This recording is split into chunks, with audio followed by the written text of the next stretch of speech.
In the early morning of March 26, 2024, a Singapore-registered cargo ship, Dali, hit the Francis Scott Key Bridge in Baltimore. The collision killed 6 people and paralyzed the entire Port of Baltimore, affecting traffic between the north and south on the east coast of the U.S. Relevant departments and major media in the U.S. quickly announced that the accident wasn't a terrorist attack. However, many rumors and speculations abound online. The latest news is that the owner of the ship that crashed into the Baltimore Bridge is a Japanese man who also owns the majority of 2 Chinese shipyards. This is rather rare. What are the suspicions surrounding the crash and the collapse of this bridge? Why is the owner of this freighter linked to China or the Chinese Communist Party? In this episode, we explore this topic. First, let's review the latest developments. The ship Dali is owned by a Singaporean company, Grace Ocean Private Limited. It was chartered by a Danish transportation group and managed by Synergy Marine of Singapore. The New York Times reported that Grace Ocean is owned by a Japanese businessman, Yoshimasa Abe. Little is known about the ship owner, Mr. Abe. Jim Lawrence, a Dali and Grace Ocean spokesman, said, "Out of respect for the investigation and the legal process, we will not be making additional public statements." Earlier, he confirmed to the New York Times by email that Yoshimasa Abe owns Grace Ocean Investment Limited, a company based in the British Virgin Islands that owns 2 Singaporean firms.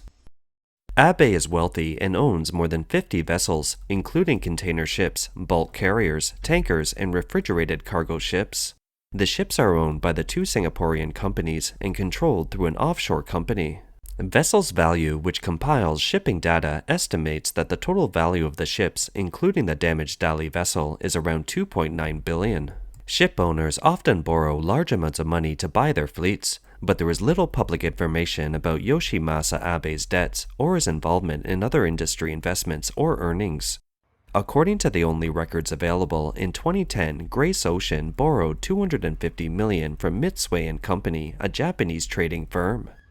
Most unusually, according to Sayari and Wirescreen, companies that compile and analyze corporate data, Yoshimasa Abe is also a major shareholder in 2 Chinese shipbuilders.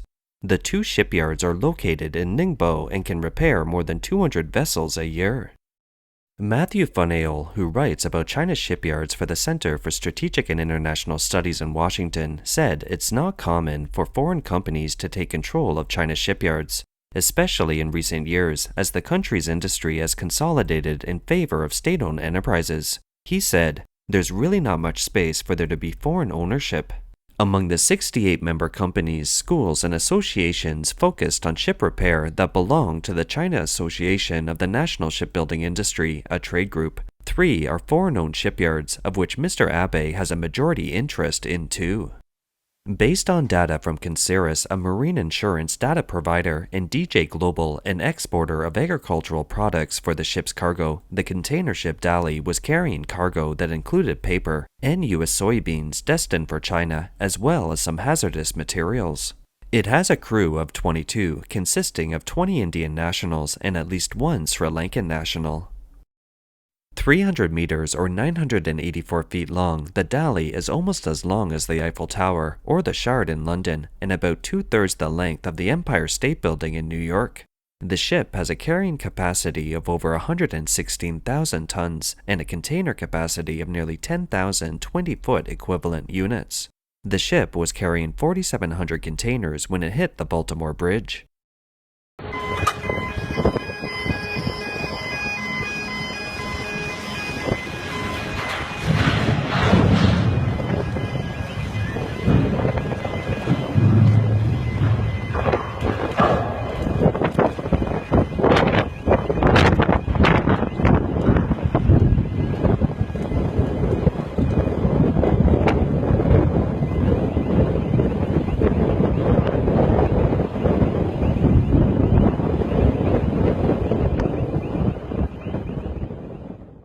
This new information has cast some doubts on this accident.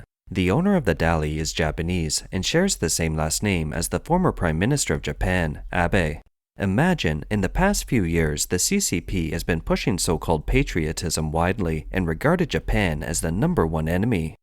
How can a Japanese, arguably the most unpopular ethnic group in China, be allowed to own shares in Chinese shipyards controlled by the CCP? In addition to being a major shareholder in 2 Chinese shipyards, he also owns container ships, bulk carriers, tankers, and refrigerated cargo ships, which he controls through an offshore company. The method is like how the CCP controls its large, state-owned enterprises. Now let's look at some of the other suspicions surrounding the collision. In the aftermath of the accident, some Chinese nationals mocked the American construction as being as bad as China's tofu drag projects. The Baltimore Bridge was 2.5 kilometers or 1.6 miles long, but was it structurally sound? There should be no problem with the design of the key bridge. It was completed in 1977. The main body of this bridge consisted of 3 spans, a 3-span continuous steel truss bridge. The design was very popular at the time.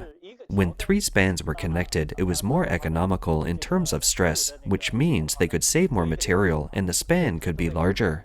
But it also had a disadvantage. Almost all its weight was pressed on the 2 main piers on both sides of the main span. If one pier collapsed, the bridge would collapse.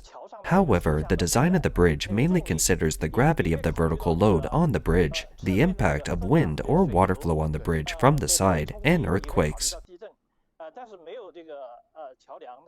No bridge can be considered in the design to cover the impact of such a large ship. This ship of 100,000-ton level hit a major bridge pier very accurately. No bridge can withstand such an impact. The entire bridge collapsed completely. This has rarely happened before and there was no precedent. But now there is a precedent. This factor may be taken into consideration in future designs. In this case, the cost of the bridge will increase a lot.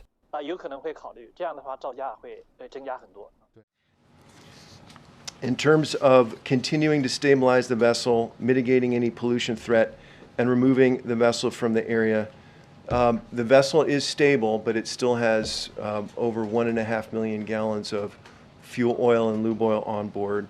And it does have 4,700 cargo containers on board. 56 of those contain hazardous materials, and 2 are missing overboard. The ones that are in the water do not contain hazardous materials. And then around 13 or so on the bow of the ship were damaged as the bridge collapsed and impacted the front of that ship.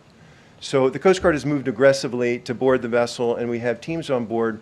The responsible party, the ship operator, has mobilized, activated their marine salvage plan in addition to their marine pollution response plan, both things that are required by the United States Coast Guard.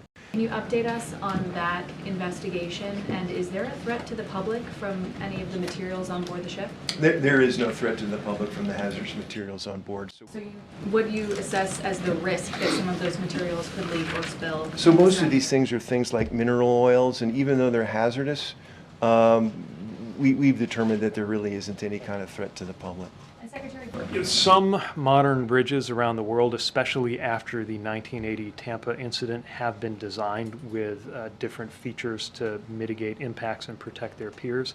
Right now, I think there's a lot of debate taking place among the engineering community about whether any of those features could have had any role in a situation like this. Again, it's difficult to overstate the impact of this collision. We're talking about, it's not just as big as a building, it's really as big as a block.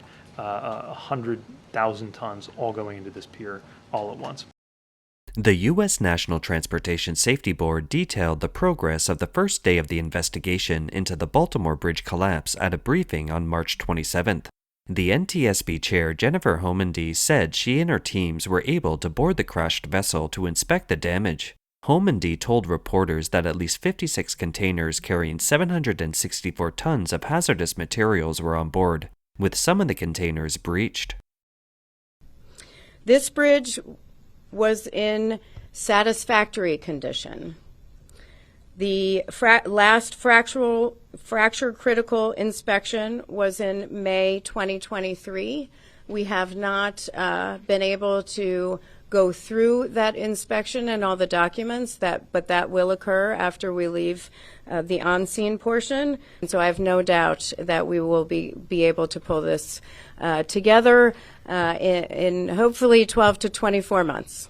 Another argument from the Chinese circle is that it's easy for the CCP to attack critical American facilities, and that this is just a lesson for the Americans. Of course, this is from people who love the party. Yet it's worth noting that the CCP did mention unrestricted warfare strategy before. It could use traffic accidents to temporarily paralyze U.S. transportation to undermine America's ability to engage in wars. In 2003, there was a large-scale blackout in the U.S., including a large-scale blackout in cities such as New York, and the U.S. government did a very comprehensive investigation, but they didn't release their conclusions to the public. On May 1, 2020, former President Trump announced that he would strengthen protections for the U.S. power grid and signed an executive order banning the importation and use of equipment that poses a national security threat to U.S. power plants and transmission systems. However, on January 20, 2021, on his first day in office, President Biden signed 17 executive orders, including one that rescinded former President Trump's order. It's likely that FBI officials don't agree with this. Here's a snippet of our previous coverage of this story. The document leak occurred while U.S. officials were issuing warnings that China had moved from mere espionage to planting malicious code and software involving American critical infrastructure. On January 31, 2024, the U.S. announced that they had defeated a massive hacking operation by the CCP against American critical infrastructure entities. The U.S. stated that this hacking operation was extremely dangerous and could even jeopardize American lives. The Department of Justice and FBI conducted a crackdown jointly. According to a press release issued by the Ministry of Justice in December 2023, an operation authorized by a U.S. court destroyed a zombie network consisting of hundreds of Soho, small offices and family offices routers hijacked by the CCP hackers.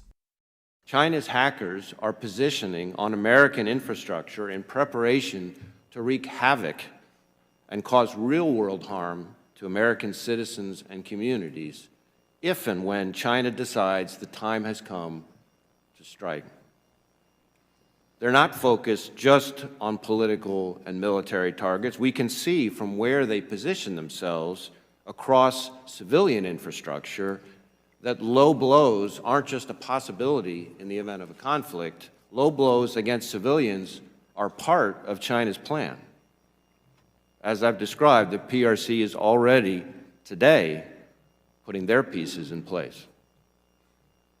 I do not want those watching today to think we can't protect ourselves. But I do want the American people to know that we cannot afford to sleep on this danger. As a government and a society, we've got to remain vigilant and actively defend against the threat that Beijing poses. Otherwise, China has shown it will make us pay. Linked to this incident, why did the Dali suddenly lose all power when it had just started up on its way out of the harbor? The ship had a sudden blackout, then the backup auxiliary motor probably kicked in and some of the lights came back on, not all of them. Now the National Transportation Safety Board has begun an investigation. Their personnel were on board the ship, in the cabin, the control room, hoping to find some electronic recordings, cameras, or closed-circuit television footage, but none of them was found. The operations and engineering group was able to board the vessel last night, and they did a walkthrough of the vessel, including the bridge and the engine room. They were looking for other electronic components, any sort of downloadable recorders, any sort of cameras, any sort of CCTV. They did not find any of those things, but that search continues. The black box of the Dali cargo ship was located. It records the data of the voyage. For some reason in the Chinese circle, it's rumored that the black box has 2 minutes of data, which is the critical 2 minutes of data before the collision, but it's missing. So far, none of the mainstream media has reported the loss of the black box records. At 0124 and 59 seconds, Numerous audible alarms were recorded on the ship's bridge audio. About the same time, VDR sensor data ceased recording. However, the VDR audio continued to record using the redundant power source. At around 01:26 and 2 seconds, the VDR resumed recording sensor data, and during this time there were steering commands and rudder orders recorded on the audio. In practice, this is even more odd that there are no electronic records, cameras, or CCTV footage left on board, making it easier to speculate on the human element of this event. Our episode raises the point that the CCP's tactics are beyond the imagination and speculation of outsiders. Two military researchers from the CCP's Air Force wrote a book in 1999 to introduce unrestricted warfare. Unrestricted warfare isn't a tactic of war, it's a strategy of war, and they call it a war beyond war. It's fought through a wide range of aspects such as economics, culture, religion, biology, information, and technology, and finally achieves the results that are to be achieved in a war. They gave out many examples, one of which has actually hypothesized that if there were a war, one could paralyze the traffic of the enemy through traffic accidents.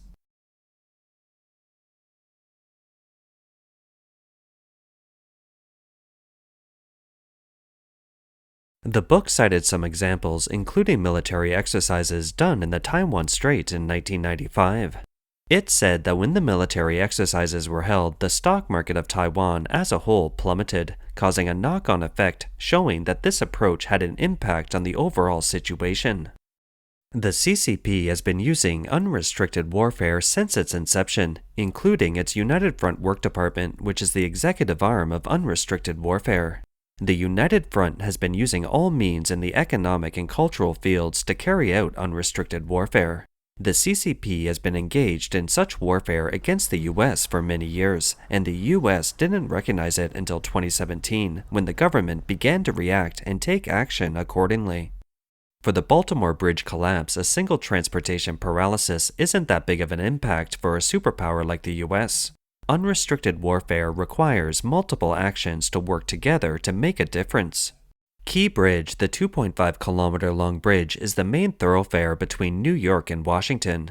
The Port of Baltimore handles more than 800,000 vehicles and trucks coming in and out every year. If it stops functioning now, the impact on certain brands, let's say BMW and Volkswagen, will be greater. And certain American businesses, let's say Home Depot and FedEx, who depend heavily on the port, will be affected by it. Meanwhile, the drought in the Panama Canal and the risk of missile attacks on the Red Sea shipping route should, to some extent, add to the already fragile global supply chain. However, the Port of Baltimore is the 11th largest port in the US. The US has other ports. For example, many ports in the East can take on the diverted traffic. So fundamentally, it won't affect the economy of the US, and in the long run, it won't cause much disruption to the supply chain of the US. The first vessel trapped in the Port of Baltimore was seen leaving through a temporary channel on April 1, 2024.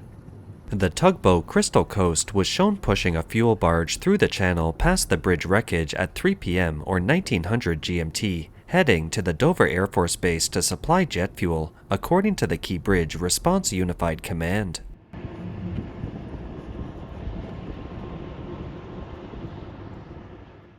It can't be ruled out entirely that certain hostile regimes have the intention to strike the bridge, do a test run, and see how it works out. Another strange thing is that President Biden said at the first opportunity that the federal government would pay for the reconstruction of the bridge. It'll cost $2 billion to rebuild. Even though it isn't a lot of money, why does Biden make such a hasty decision? Was it because he wanted to boost the confidence of the American people? Or are there other reasons? When this kind of accident happens, the ship's insurance company will take care of it, and it's logical that the insurance company should be the first to pay. It doesn't seem necessary for the president to announce in haste that the federal government or American taxpayers are going to pay for it. It's kind of strange. Everything so far indicates that this was a terrible accident. At this time, we have no other indication, no other reason to believe there's any intentional act here. And to the people of Baltimore, I want to say we're with you. We're going to stay with you as long as it takes. And like the governor said, you're Maryland tough, you're Baltimore strong, and we're going to get through this together. And I promise we're not leaving. It's my intention that the federal government will pay for the entire cost of reconstructing that bridge. And I expect the Congress to support my effort.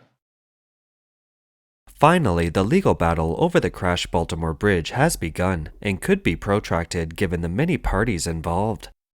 The mysterious Japanese owner, his company Grace Ocean Private, and the ship management company Synergy Marine filed a petition in U.S. District Court in early April, asking that their liability be limited to $43.7 million. They cited an 1851 law that allows ship owners to limit economic losses to the value of the vessel after an accident if it is determined that the ship owner was not at fault. A judge said claims against the ship owner and administrator must be filed by September 24th in federal court in Baltimore. If the ship owner is found liable, its insurer, the Britannia Protection and Indemnity Club, will cover the first $10 million of the claim, which could include compensation for injuries and deaths, wreck removal, property damage, and cargo damage. The Britannia Club itself is a member of the international group of P&I clubs, so after the $10 million is exceeded, 12 clubs, including Britannia, will share the cost of up to $100 million in claims. Let's follow the story and see who will pay for it in the end in a case that seems to involve the CCP.